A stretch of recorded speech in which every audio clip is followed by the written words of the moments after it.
আজ শুক্রবার বহু দূর দূরান্ত থেকে ভক্তরা ইটিভি ভিডিও দেখে ওনারা যে যার মনস্কামনা নিয়ে পুজো পাঠাইছে, ওনাদের নামে পুজো সম্পূর্ণ করা হলো।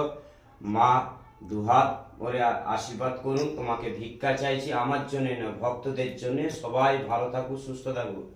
যারা দীর্ঘদিন ধরে সমস্যায় ভুগছেন, বিয়েতে বাধা, কর্মস্থলেতে বাধা, চাকরিতে বাধা, টাকা পয়সা দিয়েছ আদায় করতে পারছো নি, তাদের উদ্দেশ্যে বলছি, একবার বিশ্বাস করে আমার সোনা মাকে পুজো পাঠান আর প্রতিদিন মায়ের জপ করুন। ওং মাং মনসা দেবভয় নমঃ 3টা করে ধূপ দেখাবেন, মাকে দুঃখের কথা, কষ্টের কথা জানাবেন।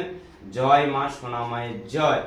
মা কখনো খালি হাতে কাউকে ফিরায়নি, ভরা হাতে মা ফিরায়। একবার মন দিয়ে মাকে ভালোবাসুন, মন দিয়ে ডাকলে মা ঠিক সাড়া দিবে। জয় সোনা মায়ের জয়। ভক্তদের উদ্দেশ্যে বলছি, যে কোনো সমস্যা নেই তোমরা পুজো করো। কত ভক্তরা আমাকে বলেছিল, কমেন্ট করেছিল, ঠাকুরমশাই মাকে পেলেন কি করে? আমি মাকে পেয়েছি পুকুর থেকে। আমার 2.5 বছরে সন্তান মারা যাওয়ার পর আমি মাকে 16 দিনের মাথায় পুকুর থেকে পেয়েছি। আমার মা হচ্ছে বাজারের কিনা নয়, মা এখানে বসে আছে জীবন্ত।